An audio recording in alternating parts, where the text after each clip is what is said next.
Hey guys, how's it going? Hope you're all doing absolutely great. Today, we're going to be going over a short and basic, simple, easy to understand lesson over binary search or the binary search algorithm. For those of you who have not heard of it, a binary search algorithm might sound a little bit fancy, might sound a little bit intimidating, but it really ultimately is just in a very efficient way of finding a number inside of a sorted array. And so, if you are already familiar with JavaScript, or any other or with any other coding language, you've probably been in situations where you have to look for a particular number in an array, right? So I'll give you a simple example. Let's say I have an array, which is unoriginally going to be called array, um, and it contains certain numbers. Let's say 1, 2, 4, 9, 12, and 15. And then I want to check if there is a particular number inside of that array. So the naive way that I would go ahead and try to solve this problem, which is to say, the less wise or less efficient way that would first come to mind, would be to go ahead and write a function. So let's go ahead and write that naive function, that inefficient solution first. Um, so it would be, let's just say we could say find element in array, or to be a little bit more precise, we could say find number in array, and then we could pass the array in, and we could pass the number that we're looking for, right? And what we could do is we could loop through each number inside this array until we find something, and if we find something, we can return true. If we don't find anything after the loop is done, we can return false. So we could say for I is equal to array.length. You're probably familiar with the for loop at this point. And then we could say, well, if the current element that I'm looping through is equal to the number that I passed in, we can just go ahead and return true. Otherwise, the loop is just going to finish its course and I can return false at the end. And we can go ahead and test this. So let's just say that I'm trying to find a number in the array, right? And the number that I'm looking for is 9, right? And we can console.log this. And so I'm actually going to go ahead and run a node. I have this on a node server, so I can just go ahead and run index.js. We'll see that it says true, right? And this is all fine and dandy. This is pretty solid. It works for very simple cases. But I want you to stop and consider what's going to happen when this array is exceedingly larger than the one that we're currently dealing with. Let's say you had an array of 100 items or an array of 1,000 items, and you had to loop through each one of them. You would start noticing some very sharp downfall, a very sharp downfall in performance. It would take way longer to loop through all the elements. In some instances, you would have to loop through all the elements just to find absolutely nothing. In some instances, there would be no number that the number that you're looking for would not be located in the array, and you would have to loop through the entire array anyways. That would be the worst case scenario, but it's entirely likely. And so there is a smarter way to do this, and this is where binary search comes in. So what binary search does is it gets this array, and again, remember, assuming that it is sorted, binary search assumes that the array is sorted, right? That's a precondition for this algorithm to properly work. And so if we assume that the array is sorted, what binary search does is, hey, listen, let me look at the middle element of this array. And just to make it easier for you to understand, I'm just going to go ahead and add another element here, right? So I'll show you what binary search does. Let's just go ahead and replicate this array. Just going to replicate it over here just to make it more visually appealing, visually intuitive. So let's just say we have 1, 2, 3, 4, 5, 6, 7 numbers. So the middle one is 9, right? We have 3 numbers to the left and 3 numbers to the right. So binary search, what binary search essentially does is it says, well, listen, instead of looping through each and every one of the elements, let me just look at the middle number, right? And let me figure out if the number that I'm looking for is greater than that number or if it's smaller than that number. So let's just say we were looking for 4, right? Let's just say that we're looking for 4. And so the middle element would be 9, right? And we would be, okay, so if it's sorted, it's a reasonable assumption, and I think it's not only a reasonable assumption, it's guaranteed that the number that I'm looking for, if the number that I'm looking for is smaller than the middle element, then I know for sure that anything to the right of this middle element, which is 9, doesn't serve any purpose for me. It's just a waste of time because I know it's going to be greater than the middle element, and I know that the number I'm looking for is actually smaller than the middle element. So I can just go ahead and reduce my search space, the space over which, or the amount of numbers over which I'm looking for the number that I'm passing into the function. I can reduce it by half. So now I can just completely get rid of this, right?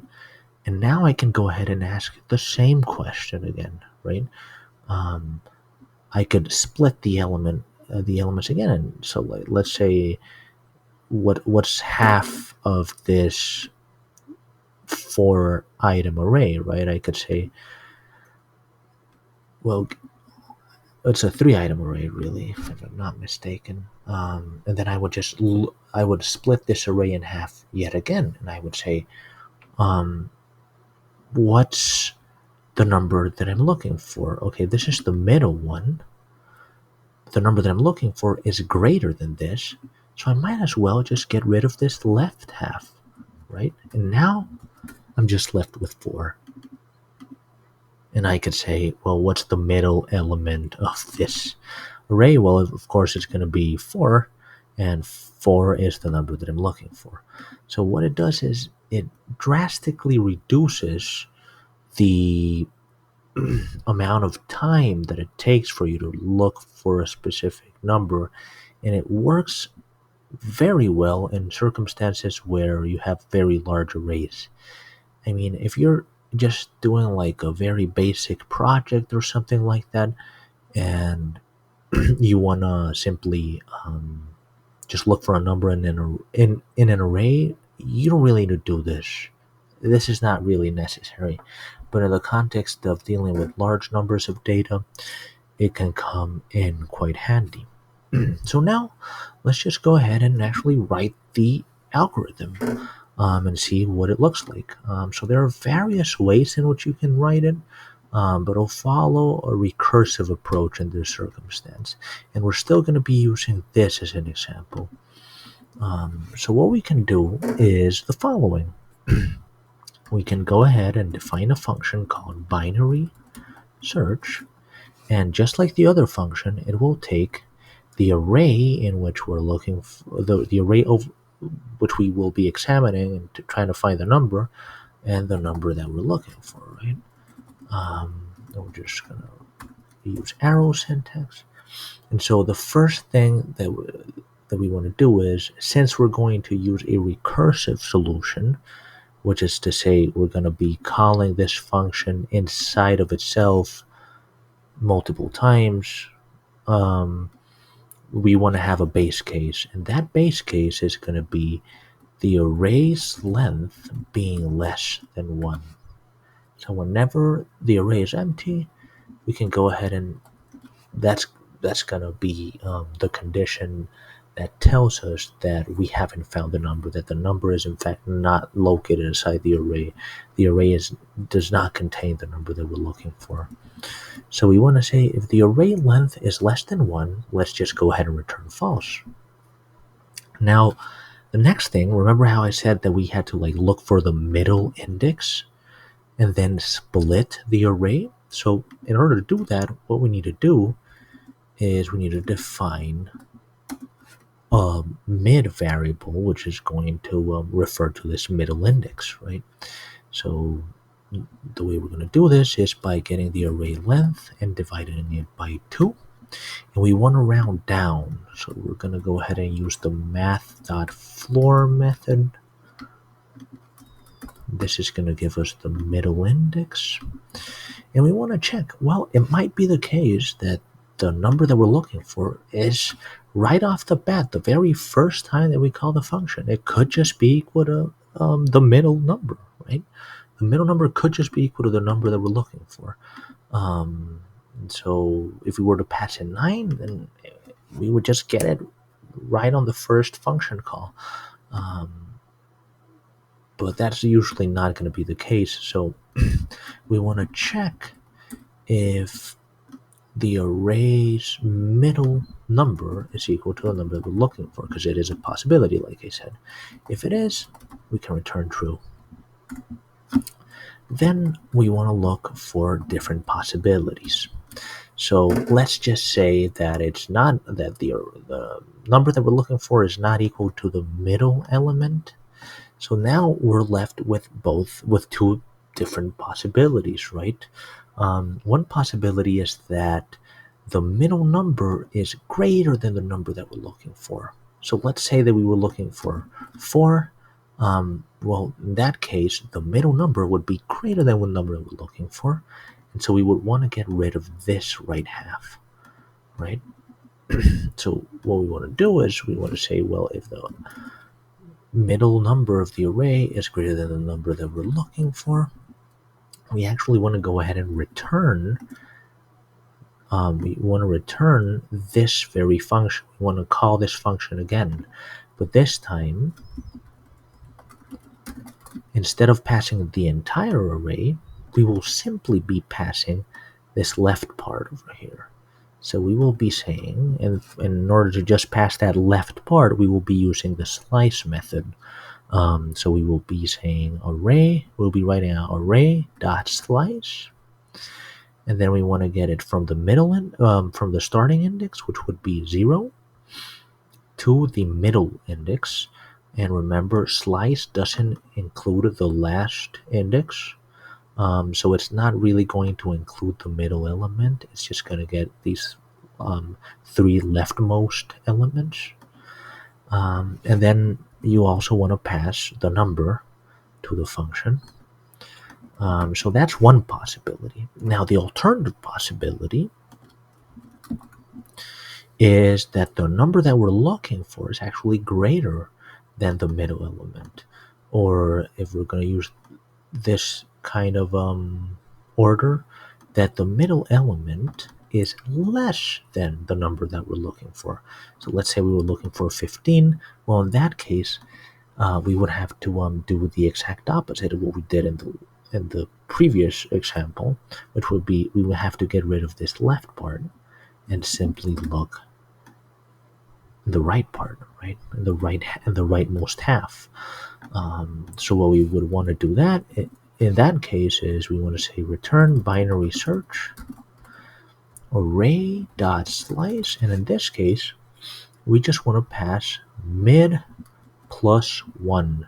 So we don't want to pass the middle element, but we want to start off we want the beginning element of the array to be the one that's one next or one to the right of the middle element, right? So that would be 12. And then you don't really have to pass anything else. If you just give it the starting index, it'll assume that you just want to take the rest of the array till the very end. And then you can just pass the number again. And that's pretty much it. Now we can go ahead and test it. So we're going to go ahead and console.log the result of this call, and we want to call binary search. We want to pass in the array, and let's say that we're looking for the number 15. All right, should return true. So let's see if it returns true. Returns true, right? If you pass in a number that's not there, should get false, right? And yeah, that's the basic gist of binary search. I hope you guys enjoyed the video. If you have any questions, comments, or concerns, please go ahead and leave them in the comment section. And like us and subscribe if you enjoyed the video. Have a great one.